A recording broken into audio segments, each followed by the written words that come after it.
വേദാന്തത്തിൽ സകൃത് വിഭാതി എന്ന് പറയുന്ന അവസ്ഥയ്ക്ക് ശേഷവും തത്വത്തിൽ ഉറപ്പിക്കൽ എന്ന പ്രക്രിയ തുടരേണ്ടതുണ്ടോ? ഈ സകൃത് വിഭാതി എന്നുള്ള സ്ഥിതിയിൽ ഉറച്ചിട്ടുണ്ടെങ്കിൽ പിന്നെ ഉറപ്പിക്കണ്ട. പക്ഷെ ഉറച്ചോ എന്ന് പരിശോധിക്കണം. കാരണം നമ്മുടെയൊക്കെ ഏറ്റവും വലിയ ശത്രു ആരാണെന്ന് പരിശോധിക്കുക. ആരാ? നമ്മുടെ തന്നെ മനസ്സാണ്. നമ്മുടെ തന്നെ മനസ്സാണ്. പലപ്പോഴും മനസ്സ് അതിൻ്റെ സങ്കല്പ വികല്പാത്മകമായിരിക്കുന്ന ഭാവത്തെ നിശ്ചയമെന്നോണം തോന്നിപ്പിക്കും. ആലോചനാ ദശയെ അനുഭവദശയായി തെറ്റിദ്ധരിക്കാം. ആലോചനാ ദശയെ അനുഭവദശയായിട്ട് തെറ്റിദ്ധരിക്കാം. സങ്കല്പ വികല്പങ്ങളിലൂടെ ഉണ്ടായ ഭ്രാന്തി ജ്ഞാനത്തെ ജ്ഞാനമായി തെറ്റിദ്ധരിക്കാം.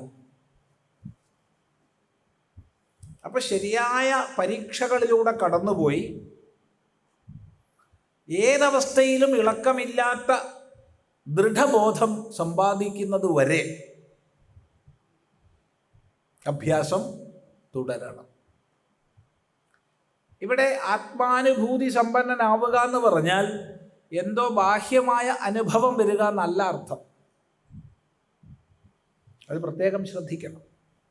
മറിച്ച് ഗുരു ശാസ്ത്ര ഉപദേശങ്ങൾ സംശയരഹിതമായി തൻ്റെ തന്നെ ജ്ഞാനമായി തീർന്നു എന്നുള്ളതാണ്. അങ്ങനെ തീരണം. അതുകൊണ്ടാണ് ഉപനിഷത്തിൽ താവദേവ നിരോധവ്യം യാവത് ഹൃദി ഗതം ക്ഷയം എന്ന് പറയുന്നത്. തൻ്റെ പ്രത്യേകാത്മഭാവത്തിൽ ഈ ബോധം ഉറയ്ക്കുന്നത് വരെ നിരോധാഭ്യാസം ചെയ്യണം.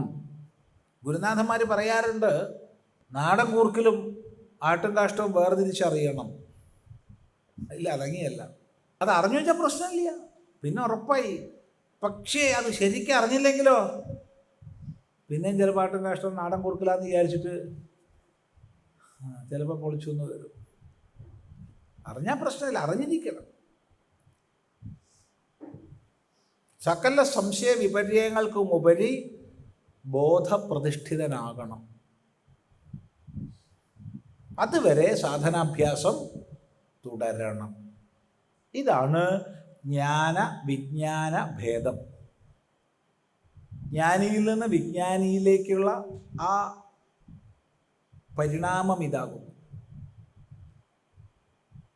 ഒരാൾ മറ്റൊരാൾക്ക്, ശ്രദ്ധിക്കുക, മറ്റൊരാൾക്ക് വൃത്തിജ്ഞാനം ഉണ്ടാകത്തക്ക വിധം ശാസ്ത്രവ്യാഖ്യാനം ചെയ്യാനുള്ള കൗശലത്തോടു കൂടിയ ഗുരുനാഥൻ വൃത്തിസ്ഥമായ അറിവുള്ള ആളാണെന്ന് പറയാൻ വയ്യ, ആയിക്കൊള്ളണം എന്നില്ല. അയാളുടേത് കേട്ടിട്ട് മറ്റേയാൾക്ക് വൃത്തിസ്ഥമായ അറിവുണ്ടാവാം. അതുകൊണ്ട് ഇയാൾ വൃത്തിസ്ഥമായ അറിവുള്ള ആളാണെന്ന് അർത്ഥമില്ല. അയാൾ പുസ്തകജ്ഞാനത്തിൽ മാത്രം ഇരിക്കുന്ന ആളാവാം. അതുകൊണ്ടാണ് ഭഗവാൻ ഭാഷ്യകാരൻ തന്നെ ശ്രുതിശതനിഗമാന്തശോധകാനപ്യഹ ധനാദിനിദർശനേന സദ്യഃ കലുഷയതി ചതുഷ്പദാദ്യഭിന്നാൻ അഘടിത ഘടനാ പടീയസീമായ എന്ന് പറയേണ്ടി വന്നത്. നൂറുകണക്കിന് വേദാന്തങ്ങളെ ശോധനം ചെയ്യുന്ന ആൾ പോലും, ശോധനം ചെയ്യാന്ന് പറഞ്ഞാൽ ശുദ്ധീകരിക്കുക, വ്യാഖ്യാനിക്കുക, പഠിപ്പിക്കുക, അതിന് വൃത്തികൾ എഴുതുക, ഈ വക പ്രയത്നം ചെയ്യുന്ന ആൾ പോലും, അയാളെപ്പോലും ധനാദി നിദർശനേന പണം തുടങ്ങിയവയെ കാണിച്ചു കൊടുത്തിട്ട് സദ്യ പെട്ടെന്ന് തന്നെ കലുഷയതി ചതുഷ്പദാദ്യഭിന്നാൻ നാൽക്കാലികളുമായി വ്യത്യാസമില്ലാത്തവനാക്കി തീർക്കുന്നു. എന്നോട് നേരിട്ട് എത്രയോ പേര് ചോദിച്ചിട്ടുണ്ട്, സ്വാമിജിയുടെ ഒരു പ്രഭാഷണത്തിനുള്ള ഫീസ് എത്രയാണ്, എത്രയാ ചാർജ് ചെയ്യുക, ഇങ്ങനെയൊക്കെ ചോദിച്ചിട്ടുണ്ട്. ഞാൻ പറഞ്ഞു, വലിയ ചാർജാട്ടോ, നിങ്ങൾക്കൊന്നും താങ്ങില്ല എന്ന് പറഞ്ഞ് എങ്ങനെയെങ്കിലും അവർ നിരുത്സാഹപ്പെടുത്തി അവർ നമ്മളെ വിട്ടു പോകാൻ വേണ്ടിയുള്ള ടെക്നിക്കൊക്കെ നമ്മൾ എടുക്കും. പക്ഷേ പലപ്പോഴും പരാജയപ്പെടും. അപ്പോൾ ബിരുദന്മാർ കുറേ പേരുണ്ട്. ഇത്ര ലക്ഷം അടച്ചാലേ ഞാൻ പ്രഭാഷണം ഏൽക്കൂ എന്ന് പറയുന്ന ആൾക്കാർ വരെ നമ്മൾ അടയ്ക്കുന്നുണ്ട്. എന്തായാലും വന്നിട്ട് പറയുക, സ്വാമി ഒന്ന് കൊള്ളങ്കോട്ട് അയ്യപ്പ ക്ഷേത്രത്തിൽ പ്രഭാഷണത്തിന് വരുമോ? തീർച്ചയായിട്ടും ഞാൻ വരാം, എനിക്ക് ഡേറ്റ് ഒഴിവുണ്ട്, പക്ഷെ ബാങ്കിൽ ഇത്ര ആദ്യം നിങ്ങൾ കെട്ടി വെക്കണം, ഇത്ര ലക്ഷം കെട്ടി വെച്ചാലേ ഞാൻ വരൂ എന്ന് പറയും. ഇല്ലാന്ന് തോന്നുന്നുണ്ടോ? ഉണ്ട്. അപ്പം എന്താ അയാൾ പറയുക ഇവിടെ വന്നിട്ട്? വലിയ പ്രശ്നമാണത്. അപ്പം ചിദാനന്ദപുരസ്വാമി എന്ത് ചെയ്യും? രഹസ്യമായിട്ട് ചില ആൾക്കാരെ പിടിക്കും. സജ്ജനെ വാ, റില്ലേ വാ എന്നൊക്കെ പറഞ്ഞ ആശയമായിട്ട് ബന്ധമുള്ള ആൾക്കാർ, നിങ്ങൾ പുറത്തൊന്നും പറയണ്ട, ഇങ്ങനെയൊക്കെ ഒപ്പിച്ചു തന്നാൽ മതി, ബാക്കി നമ്മൾ തമ്മിലൊരു കരാർ, എന്തെങ്കിലും കമ്മീഷൻ നിങ്ങൾക്കും തരാം എന്ന് പറയുക. എവിടെ എത്തി നമ്മൾ എന്ന് ആലോചിച്ച് നോക്കും. പിന്നെ എന്ത് വേദാന്താ പറയണത്? അഘടിത ഘടനാ പഠീയസി, ഈ മുഴുവൻ കുറ്റവും വല്യമ്മേൻ്റെ കുറ്റമാണ്. ഈ കുഴപ്പക്കാരി ആരാണ്? ഇതെല്ലാം വല്യമ്മേൻ്റെ കുറ്റമാണ്, മായയുടെ കുറ്റമാണ്. എനിക്ക് യാതൊരു കുറ്റമില്ല കേട്ടോ, എല്ലാം മായയാണ്. അതും പറഞ്ഞ് സമാധാനിക്കാൻ വഴിയായി.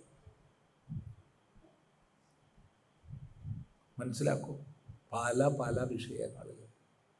അതുകൊണ്ട് വൃത്തിജ്ഞാനത്തിന് കാരണമായേക്കാവുന്ന തത്വത്തെ ഉപദേശിക്കുന്ന ആള് വൃത്തിജ്ഞാനമുള്ള ആളായിക്കൊള്ളണമെന്ന് നിയമമില്ല. അതുകൊണ്ടാണ് പറഞ്ഞത്, ജ്ഞാനത്തിൽ നിന്ന് വിജ്ഞാനത്തിലേക്കുള്ള ഉറപ്പ് അവനവനിലുണ്ടാവണം. സകൃത് വിഭാതി എന്നൊക്കെ പറഞ്ഞത് ശരിയാ, പക്ഷെ പലപ്പോഴും മനസ്സിൻ്റെ കളികളെ നമ്മൾ തെറ്റിദ്ധരിക്കും. പ്രത്യേകിച്ച് പഠനവേളയിൽ ഞാൻ മുഴുവൻ മനസ്സിലാക്കി എന്ന് നമ്മൾ തെറ്റിദ്ധരിക്കും. അപ്പം 4 ആൾ നമസ്കരിക്കാനും 10 ആൾ ദക്ഷിണ തരാനും കൂടി ഉണ്ടെങ്കിൽ കഴിഞ്ഞു കഥ. പിന്നെ അവിടെ കിടക്കും, പിന്നെ ഒരടി മുന്നോട്ട് പോവില്ല. ഇതാണ് സത്യം. അതുകൊണ്ട് സകൃത് വിഭാഗം എന്നൊക്കെ ശരിയാണ്, പക്ഷേ ഉറയ്ക്കണം, ഇരുത്തം വരണം. അത് എപ്പോൾ ആർക്ക് എങ്ങനെയെന്നൊന്നും പറയാൻ മറ്റൊരാൾക്ക് കാലാപേക്ഷയിൽ പറ്റില്ല.